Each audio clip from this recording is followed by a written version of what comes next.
teachers, and all of you live how you see. I just came to see how much the Lord has increased in you, not how much you've grew in him, but how much he's grown in you. Not how much you've grown in him, but how much he's grown. Because when the divine grows, it makes every opposing thought or every common thought uncomfortable to remain in your body.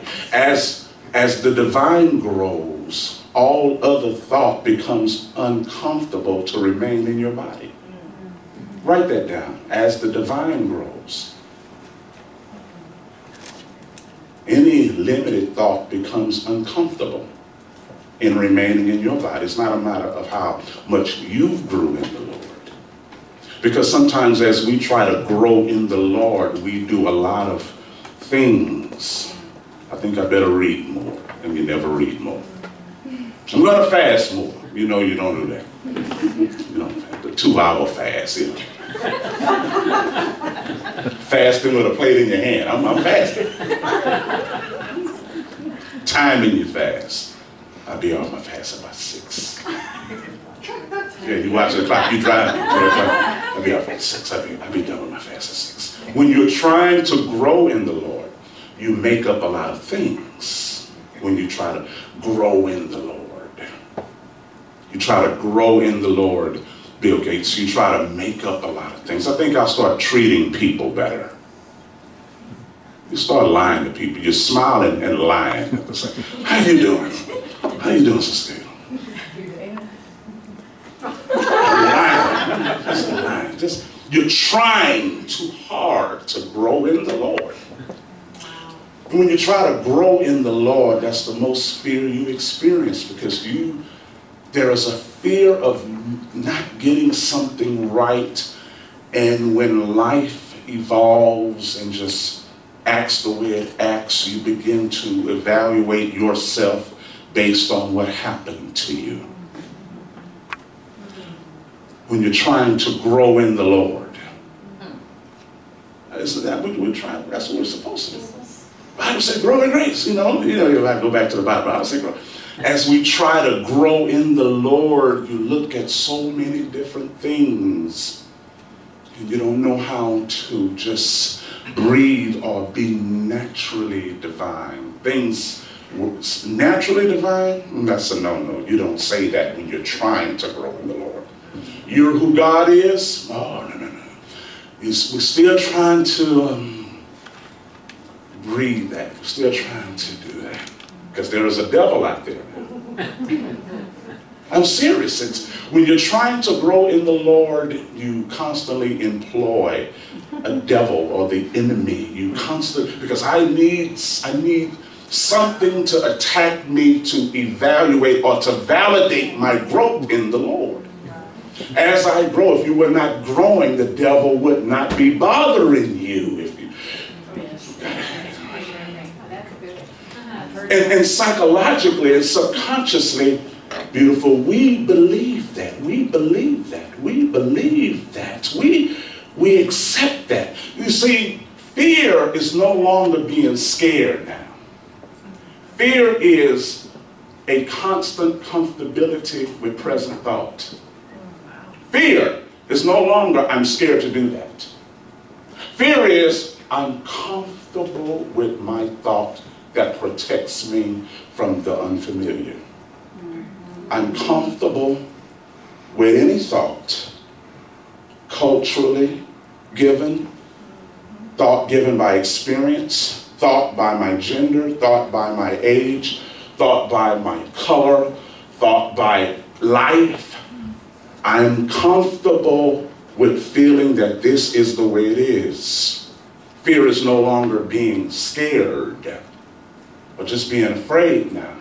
The spirit of fear is not just in church now, religion, the spirit of fear. Lift your hands, I'm scared. The spirit of fear is not just someone speaks in tongue. You come from a ministry, there's no tongue speaking. So you come here, you might hear, you might hear singing in tongues.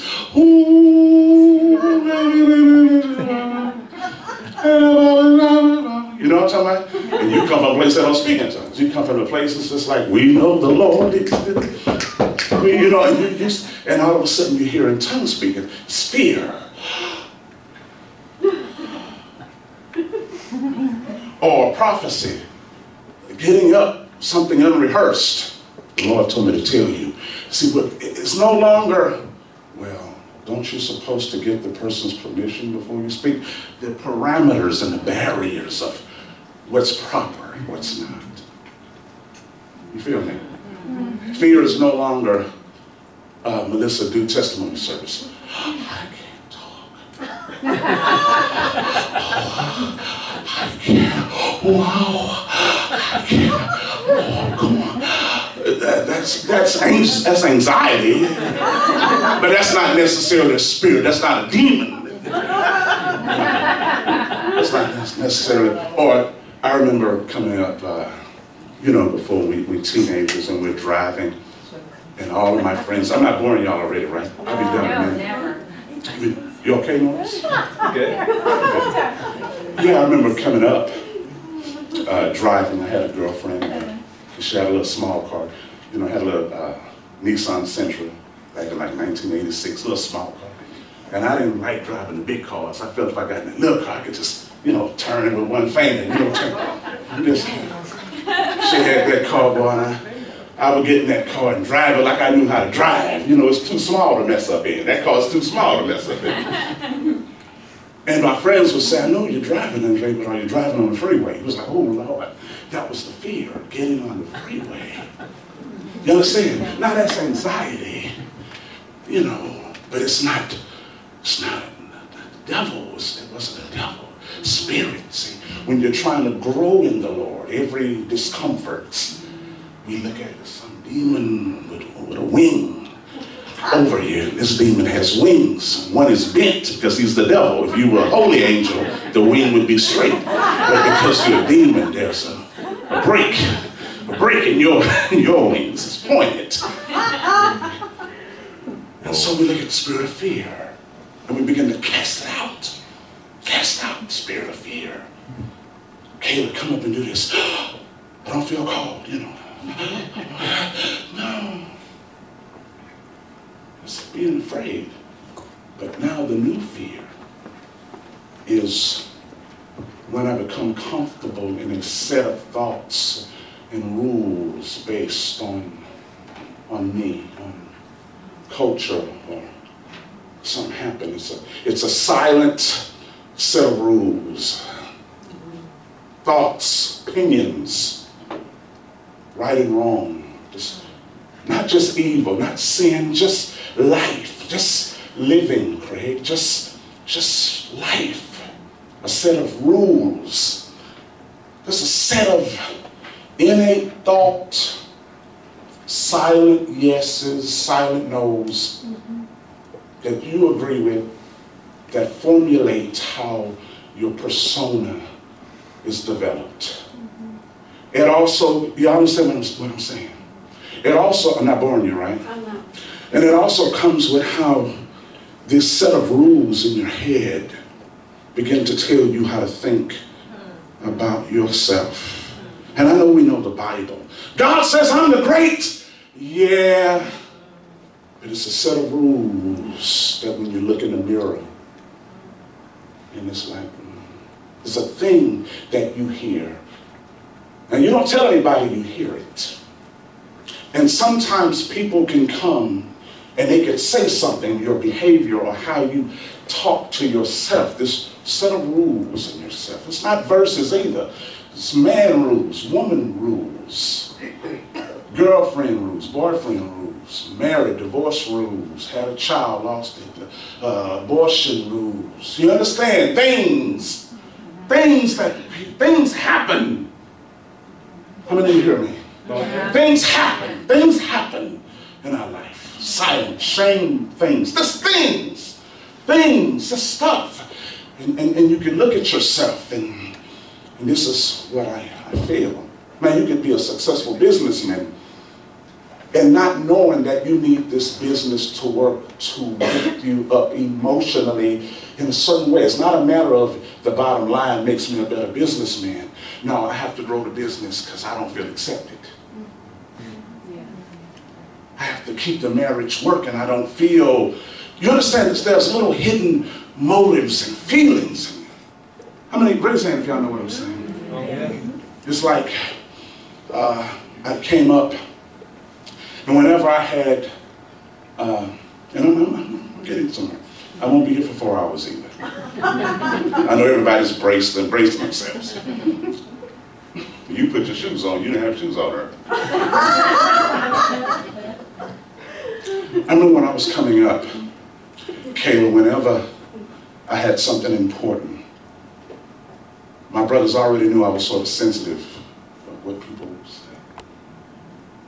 Already. When I was a little kid, and you're a chubby kid, you're a big kid, and you go to school, you hear the little stuff, and after a while, you don't want to go nowhere because I don't want to hear nobody say something to me.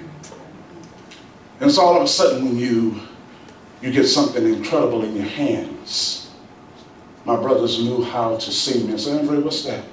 And I would tell them what I have, and they would say, that little laugh, and you want to say, what was that about? How many of you understand? Oh, yeah. Or when I met my wife, and they was like, oh man, she's pretty. And we're sitting down. Now they're telling me, you know, she's pretty, she's rocking. And they would walk by and say, and I would wonder, what you laughing at? Are you trying to say that I don't deserve to have her? Or are you trying to say this is how the world would think of her with me? How many of y'all know? It's a feeling in yourself. That's what I mean, fear. That's fear. Fear is not church related. Jill, I want you to fix the lamp. If you don't know how to fix it, no, I was just talking. Jill listening so much, she's like, oh my God. I said, but you listening, I'm about to fix the lamp. I'm just talking. It's like, that's church. Listen, church fear would be like if I say, Jill, I want you to fix the lamp, but you don't know how to fix it. Well, I just asked you to do something you don't know how to do. You don't have to be afraid of that. You're not equipped to do that. You know, I used to work for this guy. If the AC, if the refrigerator broke, he said, Undrai, fix it. I'm like, dude. I'm not an electrician. Dude, I don't fix it. I'm like, dude, I can't fix that. So that was nothing to disqualify myself because I'm not an electrician. But that little laugh, that little look, it was effective, Vicky, not because my brothers did it. It was effective because I already believed that I didn't deserve it before they laughed. There you go. Yeah. There you go. So what they did was really nothing. What they did was feed into what I was increasing myself in. Yeah. Yeah. I didn't come to give you that. I just came to see how much God has grown in you. Yeah. You understand what I'm saying, my friend? They affirmed how I already thought. I didn't think I did. I didn't think I deserved. I didn't think I wouldn't give it to me. I would sabotage it if I had it. If you don't believe anyone likes you, and you finally get a friend, you're trying to find out if they're lying to you or not. And you bust the friendship up because you're trying to find out where they're trying to deceive you. And instead of receiving the positive and the love, I'm so busy trying to get a check in my spirit that you're lying to me. Raise your hand if you know what I'm saying. I remember that. Because I wouldn't be my friend. And so you get surrounded with love and with truth. And instead of growing in truth, you grow in doubt because I'm trying to see it don't work. This is a lie somewhere. And then I have to let you know that you're not tricking me. You understand? Y'all all right? That's that tricking. Yeah. Y'all feel me, right? Yeah. Okay, you're not deceiving me. I have to let you know you're not deceiving me. So they feel this thing from you, trying to feel them out, and they're being honest. And so we create these new spirits called discernment. This is fear. That's fear. Because instead of you knowing, if you don't love you and see yourself, you're busy trying to see where you're being deceived. So no one's heart, your heart isn't open to the truth. So as God or the divine grows, it says he must increase. How does God increase? How does God increase himself? He must grow while you don't. So in his concept, to grow in him is to sit back. How does God grow in me, Caleb? Because if God isn't growing in you, you are trying to do something outside of your natural behavior and you miss it. And you're still fighting with those same thoughts of this or that or this or that. How does God grow, Norris? Can you say, God has grown in me? How does God grow in you? You understand what I'm saying? Because see, you saw those thoughts I had of myself when my brother laughed at me. I could feel them because I felt, and it makes you angry. It gives you, gives you this hard anguish, this rough exterior. Once you're talking, and you're not angry at them, you're angry at you for feeling that way. And so you have to prove, you're trying to prove something. And so when you have that kind of psyche, and you get a dose of Christianity or salvation, and suppose they make you a leader in the church, and that emotion hasn't shifted. When people used to disrespect you for just being who you are, now when you get up to say, lift your hands, and they listen to you, you feel what it's like for people to respond to you. So you crave the position in order to feel the acceptance that you don't get for just being yourself. So people call themselves into the ministry. Because when people won't listen to you because it's you, maybe they'll listen to me if I'm this.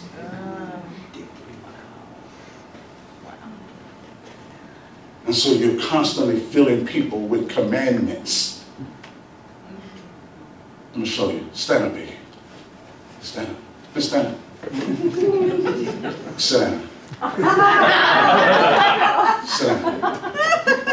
Sit down. Stand up.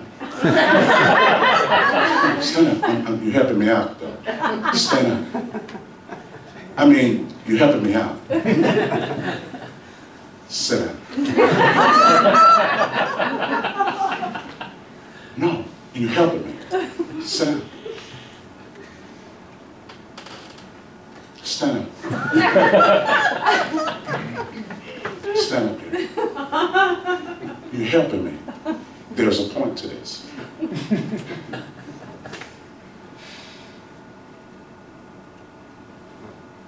Walk to Joyce and go back to your seat. Let me show you what I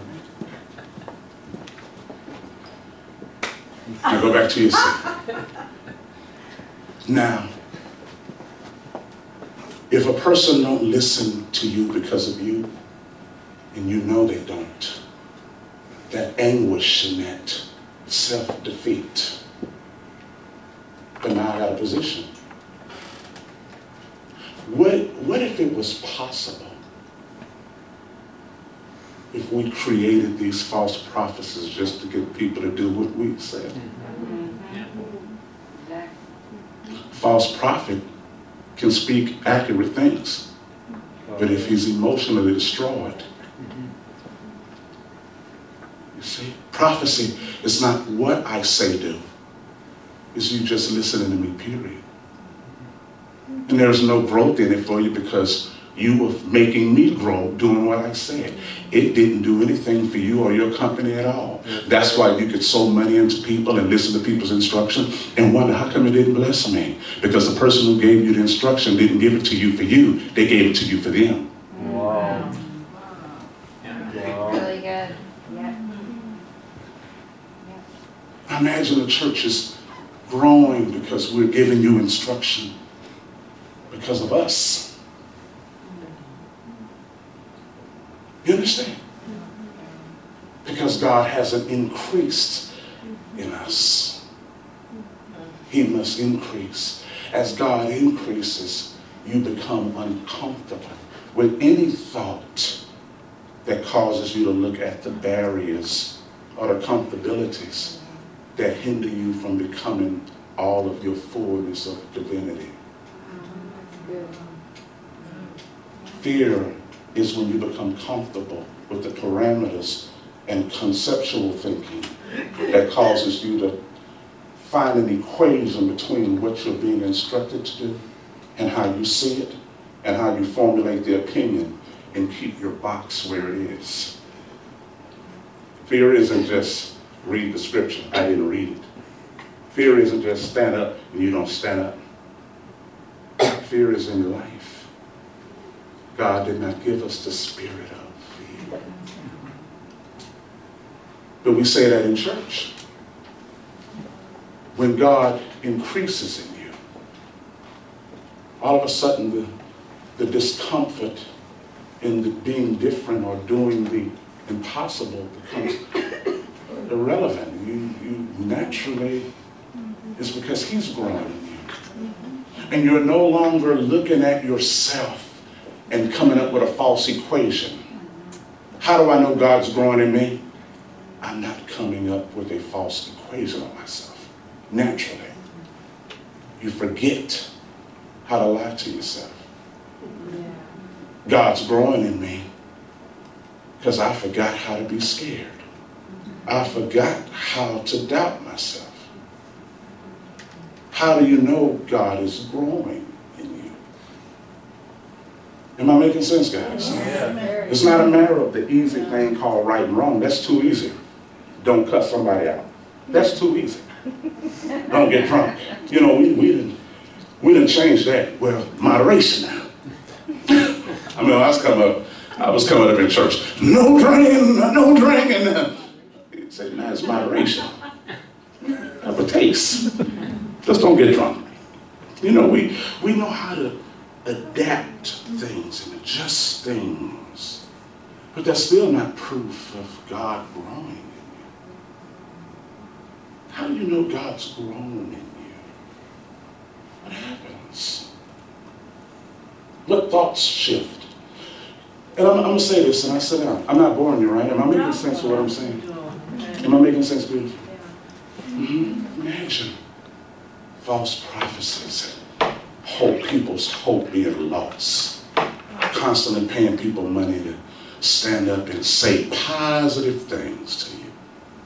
Good things. The Lord is saying this. The Lord. And deep down it's like, deep down. Because no one wants to be deceived or retired. And it's like, okay. So now it's not about the preacher saying it to you, you're believing it. How much increase has the Lord experienced? Write this down, what is God's comfort zone? Write that down. What is God's comfort zone? When God grows in us, Robert, the comfort zone shifts. Naturally. It says we're the temple. So he sets a standard that's comfortable for him. The truth, the wisdom is comfortable. And his comfort zone and our personal comfort zones clash because there is a way that we see it. There is an equation. I'm not doing that. I'm not. It's in your mind. It's in your head. You say it. You say it. Yeah, you love the Lord, but you do say it. I'm not. That's enough. There's a thing, beautiful. Touch on the shoulder. I know you know what I'm saying. I know you know. Just keep your hand on the shoulder. You say that's enough. You be like, see, that's the Christian walk. That's the life we're accustomed to. The Christian battle. The battlefield of the mind. So we got 80 books on the war of the mind. By every author. One author that wrote 5 books on the mind. I got 5 of his books. I got her book. I got Joyce's book on warfare of the mind. I got Joyce Byers' book. I got Miles Monroe's book. I got Lester Sumrall's book. I got Creflo Dollar's book. I got Petey Wheatstraw's book on. All books on the mind. Warfare of the mind. Mind. And that's the romanticism of the Christian faith. We would never get it. The struggle, the battle, the fight, the war between the devil, us, good and evil, war. I'm like, what evil are you doing that requires angels fighting swords? We take it. I'm like, what evil are you actually doing that requires swords and angels fighting? And I'm serious. Is there a murder going on here at ILC? You know, is it a gang thing? You understand? We're fighting. It's like, what real evil are you doing? What sin? I'm serious, Doug. What's going on? You got a mafia thing going on right now.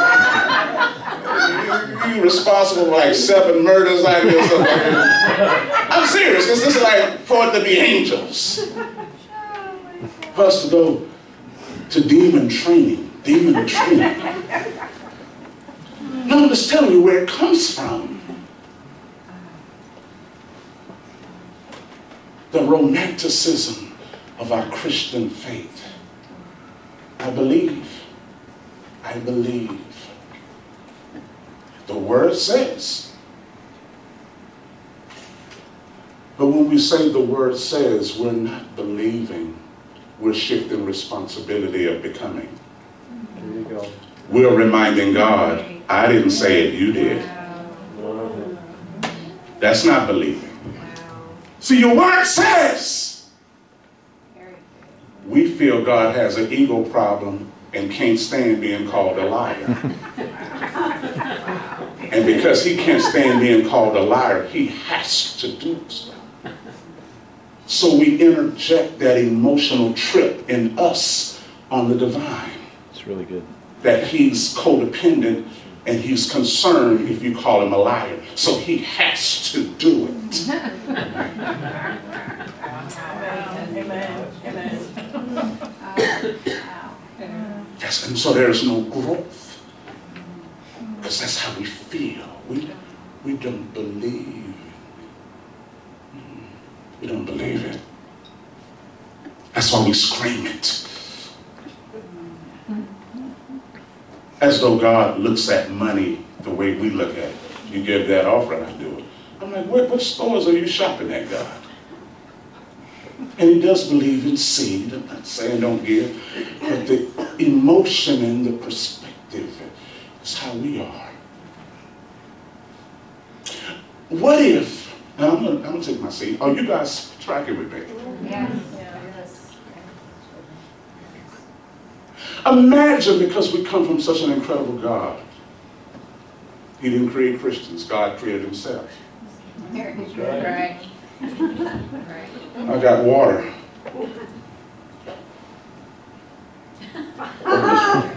Open it for me. That's okay. Look. We got water here. All of this water is here. Nothing missing. All this water is water. Look. I pour a little water here. Move it around. It's still the same water. In pieces. When God created us, we're all God, all who He is, in little pieces. Nothing missing, no ingredients, no less ingredients, because it's you. You everything God will ever be. God made Himself. God is a big thing of water, and all of y'all are little lakes sitting down, wearing size 8s and 9s and 10s. And 11s. Some 12s. And that's women. But anyway, that's some ladies with 13s. All of us are pieces of everything God is. Yeah, amen. Nothing less, nothing broken, nothing. Everything God is in that one drop is everything. You don't even need the whole ocean. Just a little drop is everything the ocean is.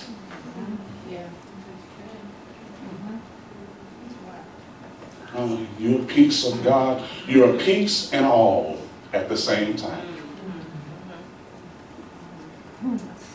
You're a piece and everything at the same time. So when you say it's just me, you're enough. You're all God will ever be.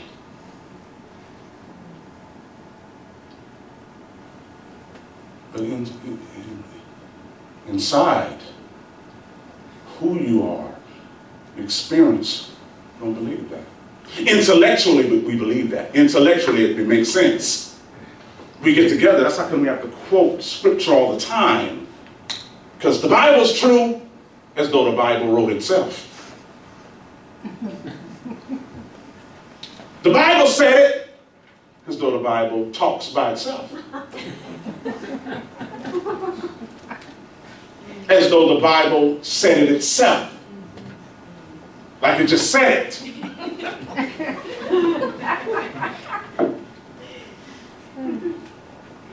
Ye are gods. Ye are gods. Ye are little lakes of the whole ocean. And the word says also, Jesus came unto His own, and His own received Him not. Yeah. Now we know the historic thing. He went to Israel, and went to the Jews. Scratch that. Divinity came unto you, and sometimes we don't receive it. Oh. Wow. He comes to His own to grow. And we receive Him not. Now just maybe, you look at Jesus, your brother. Jesus is your brother. Yes. And He's not like your spiritual brother. Jesus is not president of Christianity, and He's also, I'm also a client.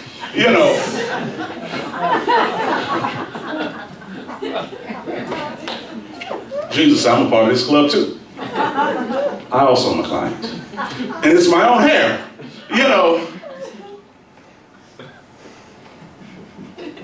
That's what they do. And they always miss the front part. They always do that. I'm like, what you doing, dude? And he shows them hitting a volleyball.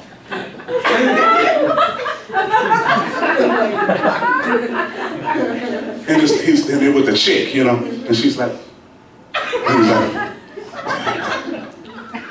in the office. He's always doing that. I just wanted to do it, I'm done. He comes to His own. Don't receive it. Our thoughts don't receive it.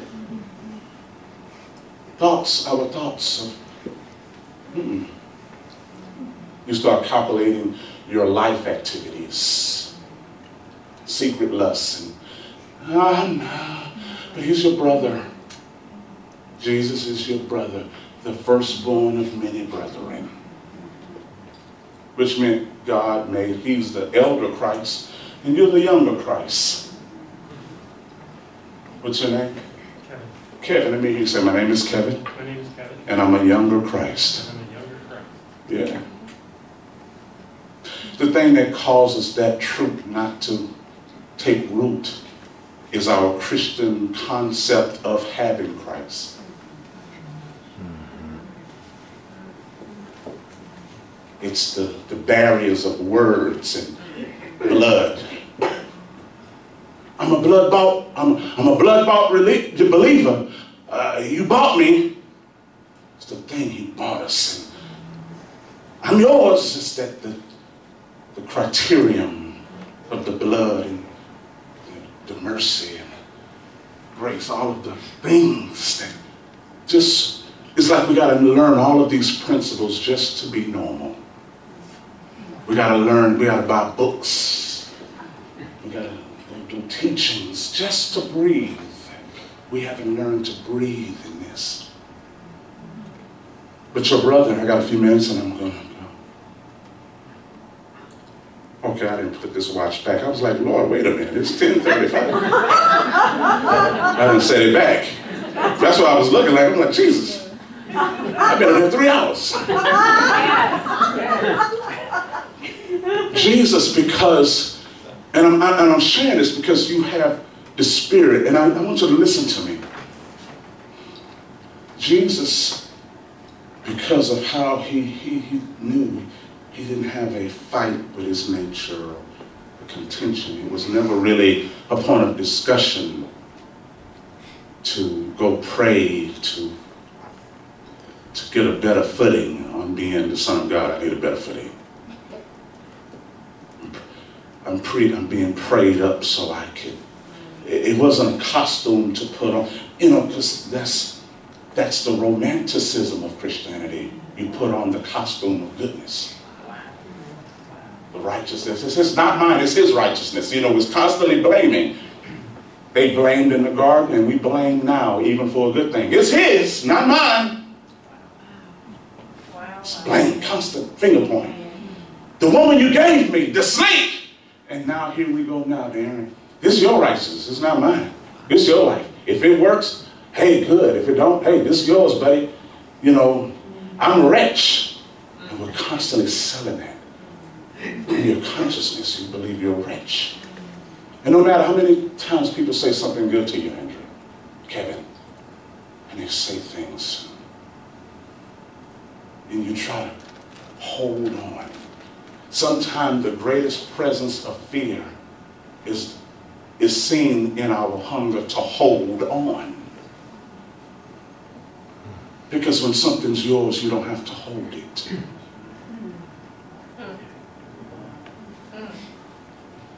Sometimes, Vicki, the greatest presence of fear is in our hunger to hold on, as though there's something on the other end pulling it away. Hold this, like that's your promise. But look, here's the devil. Like there's this thing on the other end constantly pulling it. So it makes you hold on tighter because there is a fear of loss involved, as though it's not really yours. And you're a better Christian if the devil pull and you out holding. See, that's deep down crevices of the heart there. That's what makes it hard to believe a lot of stuff that Barry may say, or if I say stuff, people, you laugh, and things. And hey, I try not to be a comedian, but y'all bless me, and I love life. But I'm not trying to get you to laugh. It's the truth. And so businesses never work. Because I'm trying to hold on. And when you're trying to hold on, whenever there's an instruction to go another path, you can't. Because I'm busy holding on. Raise your hand if you understood what I just said.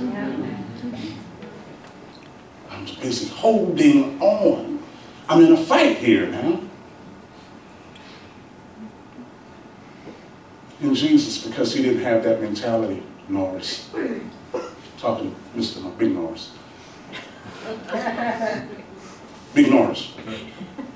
I don't want that to be Jackson, and I'm calling him Norris. It's like, yeah, this is Norris. I'm Norris. Jesus didn't have that contention. Now, the word says we have the mind of Christ.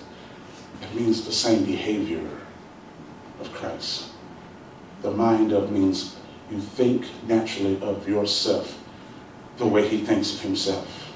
Naturally. The mind of Christ is not the mind on Christ or the mind on Christian values, but it's the mind of a God, the mind of a Christ. There's no warfare in Christ. There's no warfare.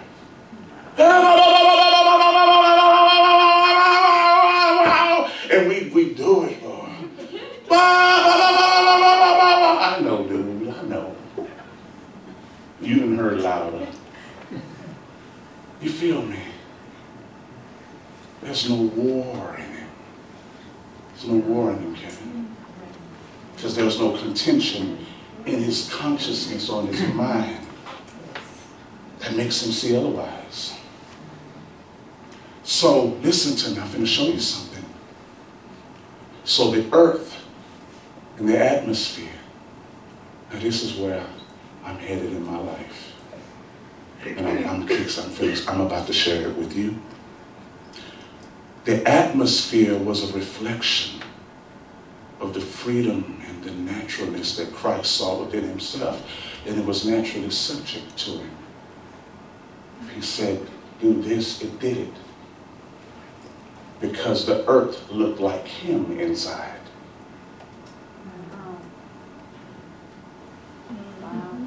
The atmosphere was a reflection of his own strength in himself. So he could walk on water.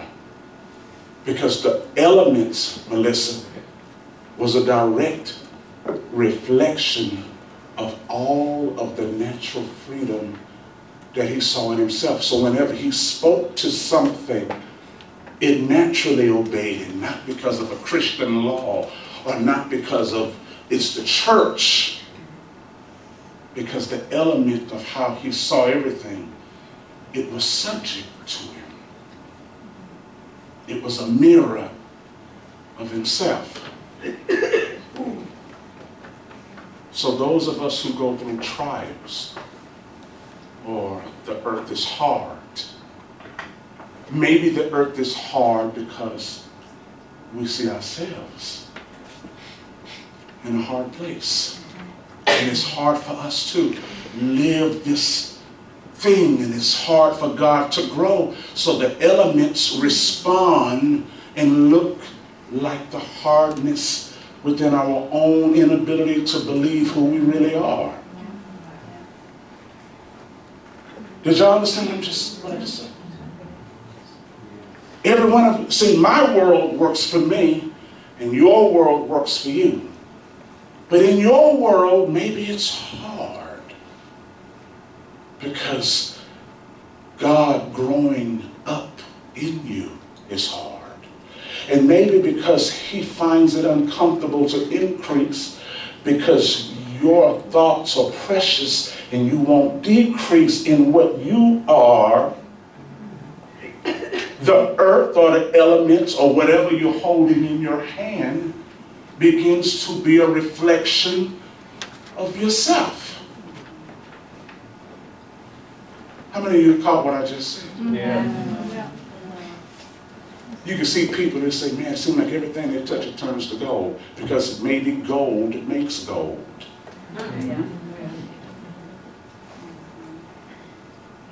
Fear makes fear. Gold makes gold. Freedom makes freedom. That's right. That's right. And I could be a nice guy. But if God can increase, I'm not talking about Christianity, Robert, but those natural divine thoughts of God's that are so different than my safe haven thought, that might make me a nice family guy, but it's making me boxed in. I'm not experiencing all of myself. And this is not just cussing and lying and cheating and sinning. It's the way we think of God and cussing and lying and thinking and sinning. It's what we think of sin and what we think of righteousness and what we think of God and what we think of us that makes this way. Maybe your world is hard, not because there is a devil in it, but because you haven't cast your own self out. There you go. And the more God increases, the more you cast out the devil you've been to yourself. Come on. Come on. The devil in you. It's not another person. It's us, the devil. Us, our enemy, our self. And the more that he increases, the more we cast out the devil that we've been. There you go. It's not another thing. It's like, what evil are you doing that's requiring a demon? I don't think any of you are doing something that's requiring, that makes another form. And while you're at home, the form stands next to you like, I'm the form. Here I am, the form. I'm the form of evil. Here I am. The form of evil. Everybody say the form of evil. The form of evil. But see, we think that's, but see, deep down you think it. As long as you think it that way, God can't increase because he doesn't think that way. When God increases in us, we stop thinking like that. But that's precious thought. The devils and demons and the devil books, that's precious Christianity. That makes you a warrior. Especially if you've been accustomed to being a doormat and a floor mat for everybody. All of a sudden, Jill, somebody comes and takes you under their wings. And you're a warrior. Well, you need a devil to feel strong. Because people done walked over you. You used to walk over yourself. You need a boxing buddy. So you need somebody to say, let me train you how to beat devils. So you need a devil to keep your strength, to have something to fight. Because you've been losing all your life. So if you think that way, you're going to keep the demons. And if the kingdom comes and it says there is none for you to fight, you can't believe that because it's going to say you can't be strong the way you feel you need to be strong. It's going to require you to just be responsible. But you say, I never had to be responsible. I had to learn how to fight. And I'm comfortable in showing the world that I can fight, and I'm not going to let you beat me up no more. How many understand what I'm talking about? Sometimes we can't lose the devil. We can't. Because the people applauded me. Raise your hands if you understand what I'm saying. So what your divine purpose, rid yourself of him. You done conquered the demons of yourself and laziness. He said, now stand and do this. He said, I can't. Who's going to fight the devils? You can't, bro. We need to do warfare. The devils are trying to keep us from building this thing. And we have to fight them. He said, they're not there.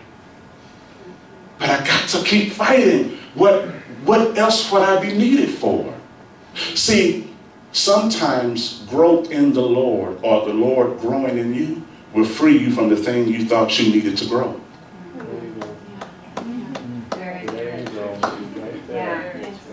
Yes. When the Lord grows in you, he frees you from what you needed to grow.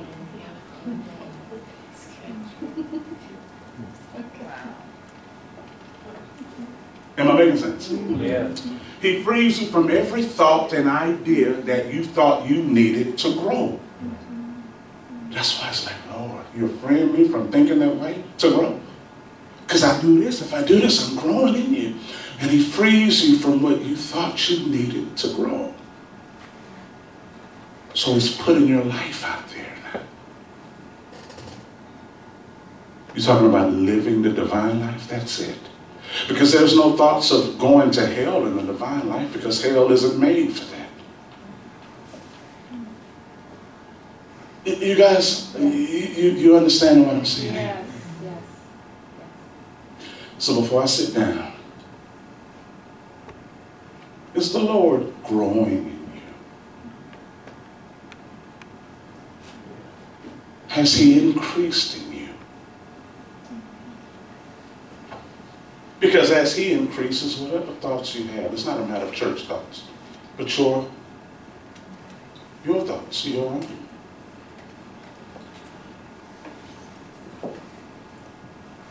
You just wouldn't have. Has He increased in you?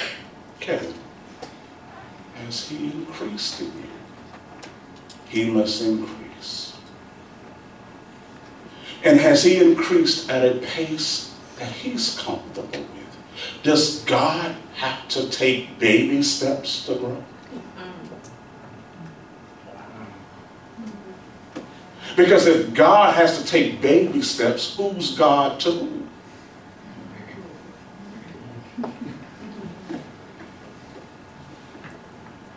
Are you telling God how quick to grow? Are you telling God how fast to grow or how slow to grow? Is that what baby steps mean? Does it mean that? You guys, it's baby steps. Is that baby steps? Is that it? When we force the growth,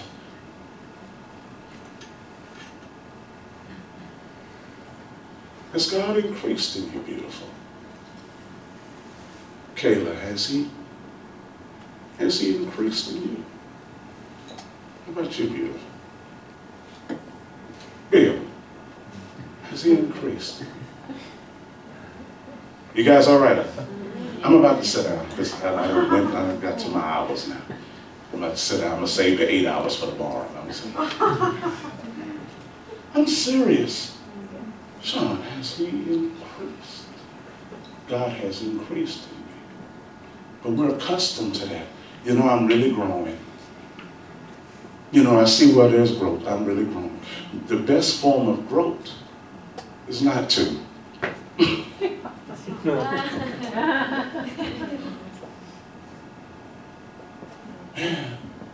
I see where I'm growing. I see where all of my work is paying off. And then when you don't get what you think you deserve from your work, you're upset. And then you got to go through another training manual on the fruits of the Spirit. We got to go on another. Love, joy, peace, long suffering, patience, virtue. So that's where I'm going, guys. That's what's being increased in me. How do I make my world? See, my world is a reflection of me. It's as hard or angry or difficult as I am. And if you're angry within your own spirit, you'll create an angry world that will bite you too. And Jesus' world gave him everything he said. All the ridiculous stuff that we fast and pray for, and it don't happen. You know, we done fast and it's like, and then we come up with a principle that why it didn't work. There's another principle. We were trying to fly. It didn't work, so what's the principle? Well, you flew in your mind. You know, we got to keep you from throwing yourself away. You know, you flew in your mind. You didn't fly physically, but you flew in your spirit. That's right. We got to come up with something. You see, it didn't happen this way. So what really happened is this. You'd be like, wow, that's what happened. Thank you. But deep down you're angry because you weren't looking for that. It's like, that's not the result I was looking for. I was actually looking to fly. How many of y'all know what I'm talking about? Yeah. I'm tired of making up things, man. And you don't have to make them up anymore when you create your world to be subject to what you're subject to. And if God can't increase as you, your world won't increase to you. It's really good. If God can't increase as you, your world won't increase to you. That's right. Am I making sense? Yeah. Total. Yeah. So before I sit down, has He increased Himself in you? That's what I came for. What can I say? I mean, what else can we say? Well, I mean, really, what can we say? What can we say? I mean, really, don't sin, just keep praising Him. I mean, what else can we say? You who God is, and faith is this, He's King and King creating and everything. I mean, what else we gonna do? But this. What's your name, beautiful? Beautiful. It's your wife, right? She's beautiful, isn't it? You believe that, right? Say it. You believe that, right? You believe that, right?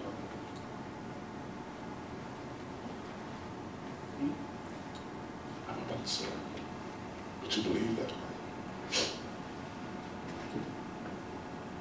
There's nothing wrong with you. You believe that, right? There's nothing wrong with you. You told yourself that, right? There's nothing wrong. There's something that won't let you believe that. It won't let you believe it. It won't let you. It just won't let you. It just won't let you. And it's not the devil. It's not the devil doing that to you.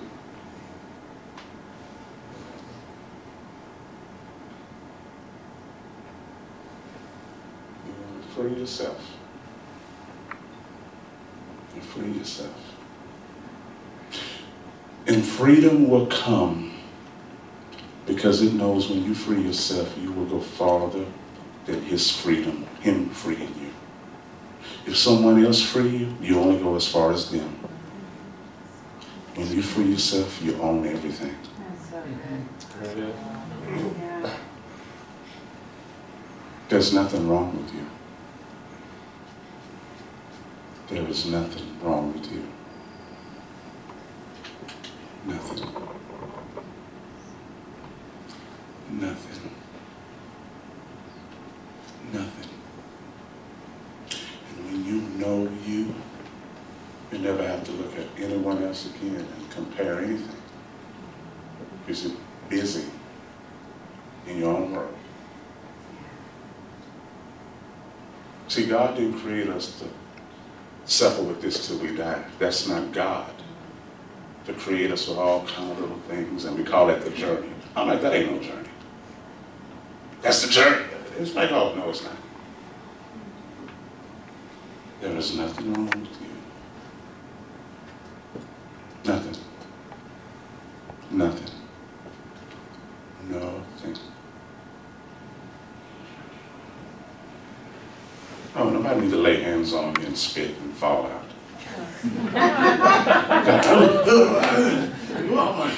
I remember in the church when I was coming up, we would do tag team. Come on over here and help me. And folks would come over there like, oh, Lord. Come on. Somebody else come. Oh! And they get like, we done worked. Put like show, sleeves up like, worked. There is nothing wrong with you. Nothing. Nothing.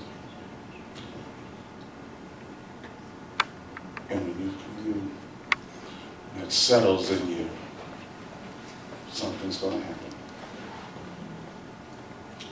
When it's settled. Some healings don't come because we don't allow the healings to grow in us. when the healing finds a home and it gets settled, something's going to happen. Something's going to happen. And it's going to be instantaneous, and it's going to shift everything. Right now, you're still downloading. You know when you download, it's a slow download.